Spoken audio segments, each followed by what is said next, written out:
Գյորջյան Կասկադ 60 ամիս փուլային վճարում բազմաթիվ առավելություններ։ Մեր երկրի արտաքին գերատեսչության ղեկավար Միրզոյանն է արձագանքել Թուրքիայի արտաքին գործերի նախարար Ֆիդանին։ Օրեր առաջ Ֆիդանը հայտնել էր, թե Հայաստանի համար կարևոր է Թուրքիայի հետ հարաբերությունների կարգավորումը, եւ եթե Թուրքիան անի հիմա դա, ապա Հայաստանից կխլի Ադրբեջանի հետ խաղաղության համաձայնագիրը ստորագրելու ամենամեծ դրդապատճառը։ Միրզոյանը եւս կարևոր է համարել Թուրքիայի հետ դիվանագիտական հարաբերությունների հաստատումը, սահմանի բացումը։ Դրանից բացի նա կարևորել է նաեւ Ադրբեջանի հետ հաստատված խաղաղության հետագա ինստիտուցիոնալացումը։ Երկու ուղղություններով էլ Հայաստանն անկեղծ ջանքեր է գործադրում, միաժամանակ սակայն այս երկու բաղադրիչներից որևէ մեկը մյուսով պայմանավորված չէ, եւ եթե անպայմանորեն փորձենք դրանց միջև պատճառահետևանքային կապ տեսնել, գուցե պարզվի, որ Թուրքիայի հետ հարաբերությունների ամբողջական կարգավորումը կարող է ոչ թե բացասաբար, այլ ճիշտ հակառակը դրականորեն անդրադառնալ Հայաստանի եւ Ադրբեջանի միջև կարգավորման գործընթացի վրա։ Վերլուծաբանների դիտարկմամբ հայ-թուրքական հարաբերություններում այսօր ոչ թե խոչընդոտը Ադրբեջանն է, այլ Ադրբեջանն այս դեպքում հանդիսանում է ընդամենը գործիք։ Թուրքական ռազմավարության համատեքստում Հայաստանի հետ հարաբերությունները կարգավորելու առումով Թուրքիան չունի քաղաքական դիրքորոշում եւ շարունակում է Ադրբեջանին որպես գործիք միջոց օգտագործել։ Եթե նախկինում իրեն Լեռնային Ղարաբաղի հակամարտության խնդիրն էին բերում, այսօր այդ խնդիրը փոխակերպվել է խաղաղության պայմանագրի ստորագրման եւ ես իրականում չեմ բացառի, երբ որ անգամ այդ փաստաթղթի ստորագրումից հետո Թուրքիան էլի փորձի ինչ որ նախապայմաններ առաջ քաշի։ Ըստ թուրքագետի Հայաստանի հետ հարաբերությունների կարգավորումը Թուրքիայի համար հետաքրքիր է, սակայն Թուրքիայում կարծում են, որ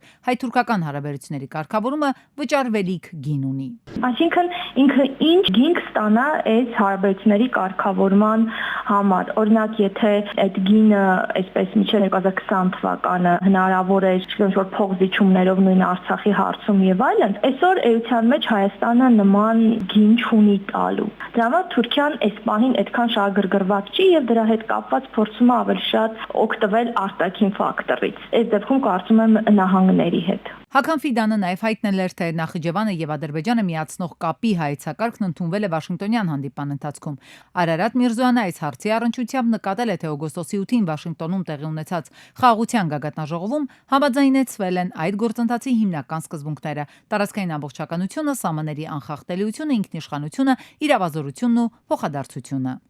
Սրանց շրջանակներում սահմանված թրիփ ուղին կապելու է թե Ադրբեջանը Նախիջևանի հետ, թե Հայաստանն այլ երկրների հետ, թե ավելի լայն աշխարհագրությամբ տարածաշրջաններն իրար հետ, Հայաստանի եւ Ադրբեջանի միջոցով։ Հայաստանը շահագրգիռ կերպով ակտիվ ջանքեր է գործադրում այն հնարավորինս շուտ կյանքի կոչելու ուղղությամբ։ Թուրքիան եւս մասնակցություն ունենալով այսպես կոչված միջին միջանցքի նախագծի իրականացմանը նախատեսում է բարձրացնել իր դերը տարածաշրջանում։ Եթե ինքը գոտի ճանապարհ նախագծի մասադառնում իդեմս միջին միջանցքի արդեն իսկ դերը բարձրանում է։ Եվ այստեղ բնականաբար կարևորվում է նաև մեր տարածքը, Թուրքիայի ռազմավարական մոտեցումն է, երբ որ ինքը փորձում է թուրքական ինտեգրացիայի գաղափարը առաջ մղել։ Եվ Թուրքիան հապաղում է այս հարցում, իրականում Թուրքիան շատ մեծ ցանկություն ունի այս հարցում արագացնելու գործընթացները եւ ունենալ ինչ որ ձեռքբերումներ կամ ինչ որ պայմանավորվածություններ ավելի շուտ։ Այս գործընթացները կարող են իրատեսական հիմք հանդիսանալ Հայաստանի հետ հարաբերությունների կարգավորման համար, սակայն ըստ թուրքագետի դրանք ձգձգվում են, քանի որ այստեղ հայ-ամերիկյան կարևոր գործընթաց կա, որտեղ Ամերիկայի դերը ավելի կարևոր է եւ որի հետ թուրքերը հաշվի նստել չեն կարող։ Արցախի մշակութային ժառանգության օմբուդսմեն Հովիկ Ավանեսովը հայտնել է, որ Ադրբեջանը շարունակում է մշակութային ցեղասպանություն իրականացնել Արցախում, ոչնչացնելով նույնիսկ իսլամական հուշարձանները։ Այս մասին է վկայում նաև Քաշաթաղի շրջանի Այգեկ գյուղի շիական մզկիթի հիմնահատակ ոչնչացումը, որը կատարվել է շինարարական աշխատանքների պատրվակով եւ համարվում է պետական մակարդակով իրականացվող գործողություն։ Կառավարությունը չզեկուցվող նախագծերի թվում ընդունել է 2025-ի ձմեռային զորակոչ հայտարարելու եւ զորացրում կատարելու մասին որոշումը։ Նախագծով նախատեսվում է զինված ուժերի համալրման ժամկետը սահմնել 26 հունվարի 7-ից մինչև հունվարի 31-ը, իսկ պարտադիր զինվորական ծառայություն անցած զինծառայողների զորացումն իրականացնել 2026-ի հունվարի 8-ից մինչև հունվարի 31-ը ներառյալ։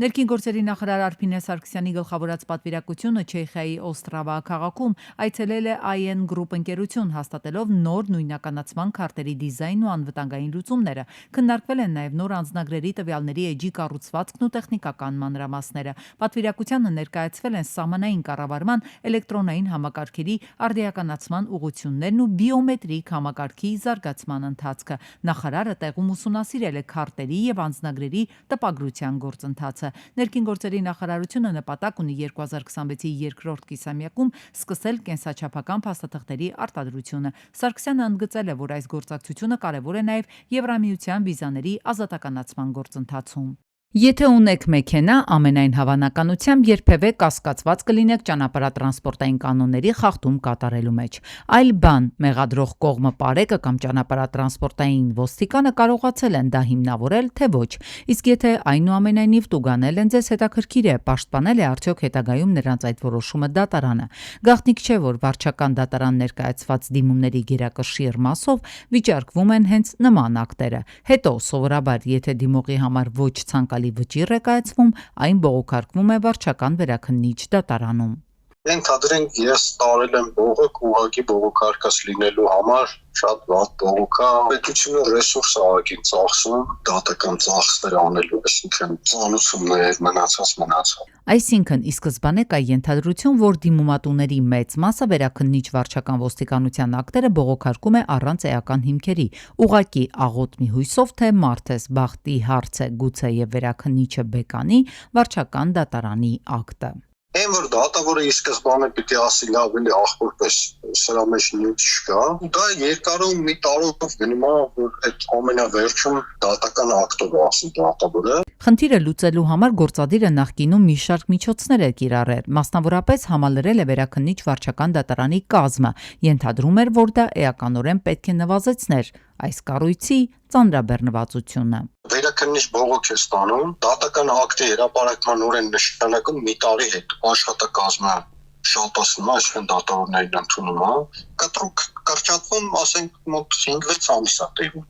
Հետո ամիսու կես հետո էլի գալիս է, էլի մի տարի է կարողանում դատական գործի քննություն։ Հիմա Արդարադատության նախարարությունը որոշել է օրենսդրական փոփոխությունների միջոցով ֆիլտրեր ստեղծել, որպեսզի հնարավոր չլինի ցանկացած բողոք մուտք անել վերաքննիչ դատարան։ Օրենքի նախագիծը սահմանում է պարտադիր նախապայմաններ, որոնց բացակայության դեպքում վերաքննիչը պարզապես չի ընդունելու դիմումը։ 200,000 դրամը չգերազանցող պահանջներով կայացված դատական ակտերը բողոքարկելու դեպքում պարտադիր պետք է հիմնավորել, որ վարչական դատարանը թույլ է տվել դատական սխալ, որը խաթարել է արդարադատության բուն էությունը։ Ենթադրվում է, որ օրինագծի ընդունման պարագայում կշահեն այն անձինք, որոնց գործերը տարուց ավելի սպասում են վերաքննիչի վճռին, իսկ հավանական է, որ խոսքը գնում է, ասենք, մեծ ընկերությանը էական բիզնես պրոցեսների, որոնց արգելակումը կապված է կայացվելիք դատական ակտի հետ։ Եթե առաջարկանում օրինակ ասենք 18 դատավոր է, վարչական դատարանը, վերաքննիչում արդեն ամեն գործը 3 դատավոր են քննում,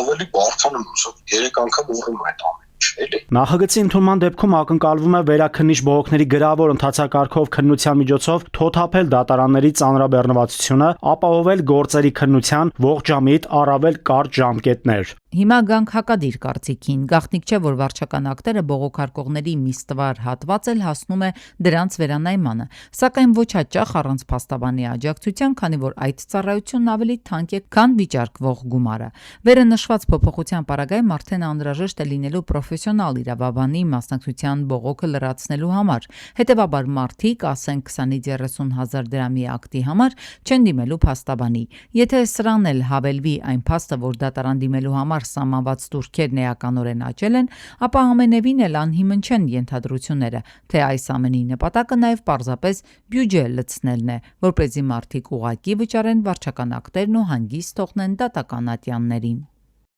Ինչու են ավելացել երեխաների մահվան դեպքերը Հայաստանում, վիճակագրական կոմիտեի հրապարակած տվյալներն են վկայում, որ մեր երկրում մանկահասակ երեխաների մահվան դեպքերի աճ կա։ Եթե օրինակ 2024-ի հունվար-սեպտեմբերի ընթացքում արձանագրվել է մինչև 4 տարեկան 184 երեխայի մահ, ապա 2025-ին այդ թիվը հասել է 207-ի, այսինքն նախորդ տարվա նույն ժամանակահատվածի համեմատ երեխաների մահվան դեպքերը ավելացել են 23-ով։ Մասնագետն ասում է, մանկահասակ տարիքում մահվան դեպքերը բազմազան են։ Դրանք կարող են պայմանավորված լինել ինչպես զարգացման արատներով, այնպես էլ ներարգանդային շրջանում ձեռք բերված վարակներով։ Վերջին տարիներին բավականին հաճախ ենք մենք ունենում տարբեր դժբախտ պատահարների արդյունքում մահվան դեպքեր, դրանք կարող են լինել ինչպես ճանապարհատրանսպորտային պատահարները, վրայերթներ, ավտովթարներ, այնպես էլ տարբեր բարձրություններից ընկած, այսպես կոչված կատատրավմաների արդյունքում արձանագրված մանկական մահվան դեպքերը։ Դա հիմնականում հենց տեղի է ունենում 2-ից մինչև 5-6 տարեկան երեխաների շրջանում, երբ երեխաները արդեն սկսում են քայլել, ձեռք են բերում սեփական ակտիվություն եւ արդեն դժվար կառավարելի են լինում ծնողների կողմից։ Մինչև 4 տարեկան երեխաների մոտ նաև տարբեր տեսակի ինֆեկցիաներ կարող են զարգանալ, նկատում է բժիշկ Սիմոնյանը։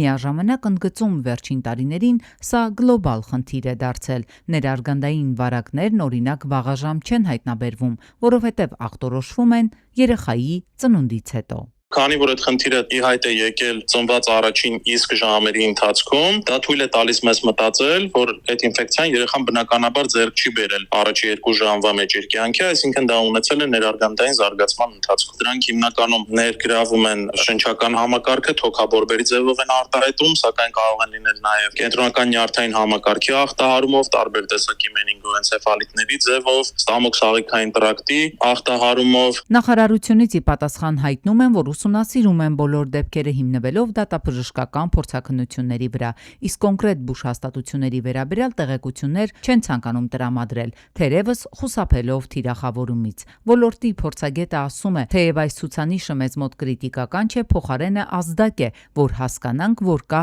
վատթարացման միտում։ Վստահ է, որ մահացության հիմքում նաև բանիմաց մասնագետների պակասն է։ Առողջապահական համակարգի կադրային խնդիրները ըստ Վարդանյանի սկսել են այն պահից, երբ բժշկական համալսարանում մանկաբուժական ֆակուլտետը միացրեցին ընդհանուր բուժական ֆակուլտետին։ Այդ պահից առանձին մանկաբուժների պատրաստումը դադարեց, եւ դա զգալիորեն ազդեց ոլորտի որակի վրա։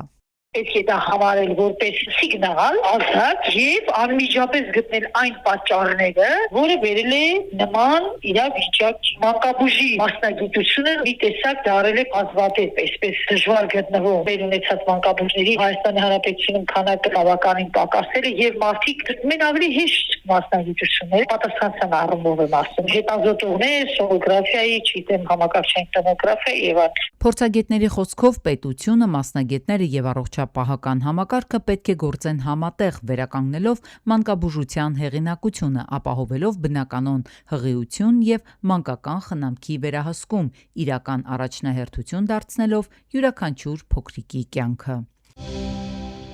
Բարձր ու գայթակղիչ է ուսուցիչների վարձատրությունը մեր երկրում, ըստ վարչապետի, մինչև 700,000 դրամ եւ ավելի վարձատրություն ստացողներ կան։ 2118 ուսուցիչ օրինակ ստանում է 300-ից 400,000 դրամ, 863 ուսուցիչ 400-ից 500,000 դրամ, 109 500-ից 600,000 դրամ, 22-ը 600-ից 700,000 դրամ եւ ամբողջ հանրապետությունում 2 ուսուցիչ 700,000 դրամ եւ ավելի։ Ներկայացվող թվերը ըստ կրթության փորձագետի մեղմ ասած համոզիչ չեն։ Ասում է, Հայաստանում 1000-ից ավելի ուսուցչի թափուր հաստիք կա, որ առ այսօր կրթական գերատեսչությունը լրացնել չի կարողանում։ Պաշտոնյաները մոռանում են ասել, թե այդ բարձր աշխատավարձ ստացող ուսուցիչները ընդհանուր ուսուցիչների քանի տոկոսն են կազմում։ 300,000-ից ավելի աշխատավարձ ստացող ուսուցիչները կազմում են ոչ ավել 8%-ը։ Ամբողջ ուսուցչական կազմից դա նշանակում է, որ այդ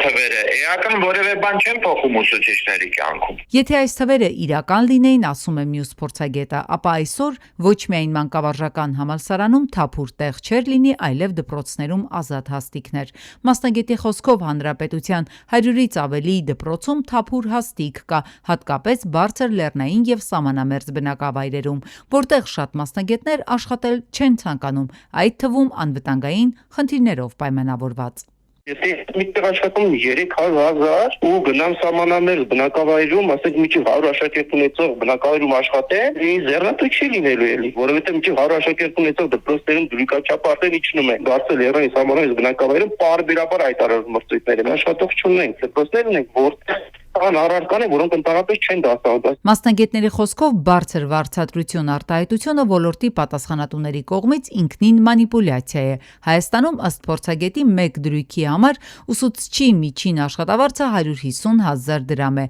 ներառյալ հարկերը։ Ուսուցչի աշխատավարձը շարունակում է մնալ ցածր։ Պարզապես ուսուցիչները կարող են ստանալ հավելավճար, որոշակի պարամետրերի պիտի անպատասխանեն, անցնես կամ օրատեստավորում կա, օրինակ բտեճում է հավելավճար, կա հավելավճար մինչև 100 սովորող աշակերտներ, բայց դրանք հավելավճարներ են, աշխատավարձի բաղադրիչ են, բայց ընդհանուր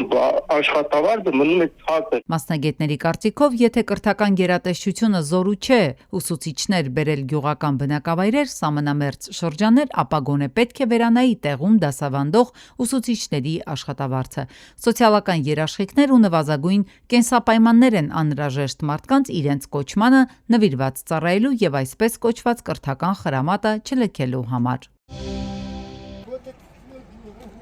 20 օրից ավելի է Քանաքերավանի Հենրիխ Հերսի փողոցում խմելու ջրի խողովակն է վնասվել։ Ամբողջ փողոցով մեկ ջուրը հոսում է։ Ամենուր խոնավություն է, անցուդարձ անել չի լինում։ Ստիծեն վախտա փոխածել է, 9 ստիալ է, 5 ռուբել։ Ստիծ փոխել է միջև ընդ է հարազատ։ Ինձ ընդ չեմ փոխա, խտած։ Մաշկի լույսի պես խմելու ջուրը պայեն, իսկ մեզ մոտ հետա խմելու ջուրն է։ Ջրի խողովակի վնասման պատճառով ինչքան ժամանակա այս բնակիչների 20 օրից ավելի է այս վիճակն է։ Ջրի հոսքը պարբերաբար ավելի ուժեղ է լինում, տների հիմքերին է հասել, նկուղներն են խոնավացել։ Բնակիչները պարբերաբար հարցը իրենց ուժերով են լուծել, բայց վերջնական լուծում են ակնկալում։ Ասում են, ափսոսում են աննպատակ վատնած ջուրը։ Պատերը սա խոնավացնում։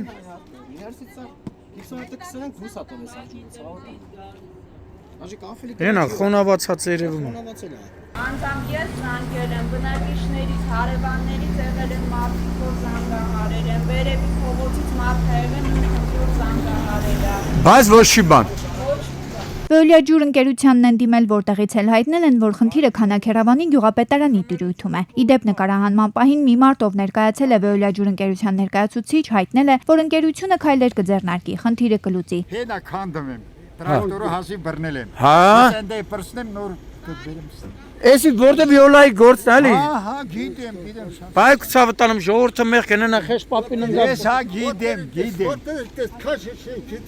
Այսօր կանեք գոնե։ Հա, հենա հալա քանդում ենք կիսատանդե։ Սակայն մեկ օր անց բնակիչները տեղեկացրել են, որ խնդիրն այդպես էլ չի լուծվել։ Նրանք որոշել են սպասել եւս մի քանի օր, չլուծելու դեպքում դիմել կտրուկ միջոցների։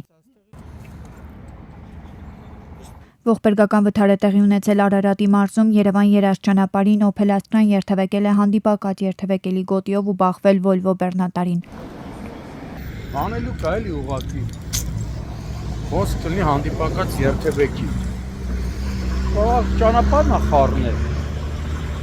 Opel Astra-ի վարորդը տեղում մահացել է, ժամանել են ոստիկանության բարեկային ծառայության Արարատի մարզի գումարտակի առաջին վաշտի 2-րդ դասակի բարեկները։ Օպերատիվորեն ժամանած մասիս շտապօգնության բժիշկների հերթապախումբը արձանագրել է վարորդի մահը։ Նոյեմբերի 19-ին Զովունի գյուղի սկզբնամասում բախվել են 2 Toyota եւ Tesla։ 3 հոգի տեղափոխվել է Արմենիա բժշկական կենտրոն, վիրավորներին առաջին օգնության են հասել քաղաքացիները։ Եղվարդի Վանդանոցի շտապօգնության բժիշկների հերթապախումբը։ Տեղում էին ոստիկանության բարեկային ծառայության Կոտայքի մարզի գումարտակի 2-րդ վաշտի 2-րդ դասակի բարեկները։ Տարածքը այս պայն սահմանազատել են բարեկները։ Սևան Մարտունի գետակ ճանապարհին բախվել են ՎԱԶ 21099, Ford-ը եւ Opel-ը։ 5 հոգի տարբեր աստիճանի վնասվածքներով տեղափոխվել են Սևան բժշկական կենտրոն։ Վիրավորներին առաջին օգնության են հասել քաղաքացիները։ Օպերատիվ է գործել Սևան բժշկական կենտրոնի շտապօգնության բժիշկների հերթապախումբը։ Տեղում էին փրկարարության Սևանի շրջփրկարարական ջոկատի շրջփրկարարները, ոստիկանության բարեկային ծառայության Գեղարքունիքի մարզի գումարտակի առաջին վաշտի բարեկները։ ՎԱԶ 21099-ի վարորդը եղել է ոչ սթափ։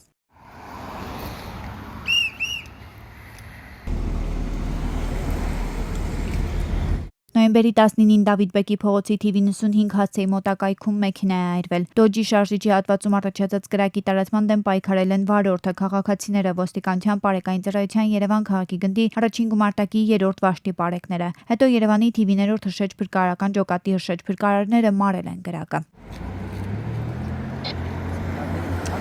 Պարեկները օգտագործել են իրենց ծառայական ավտոմեքենային պահվող կրակ մարիչները, ապա ժամանած հրշեջները մարել են այն։ Ավտոմեքենան դարձել է ոչ չագործելի, ըստ նախնական տեղեկությունների բարեբախտաբար ուժասներ չկան։ Նոյեմբերի 18-ին Ստեփանավանի ոլորաններում ցորենով բարձված դավ բեռնատարը կողաշրջվել է։ Տեղում էին փրկարարության Ստեփանավանի ըշեջ փրկարարական ջոկատի ըշեջ փրկարարները, ոստիկանության բարեկային ծառայության Լոռու մարզի գումարտակի պարեկները։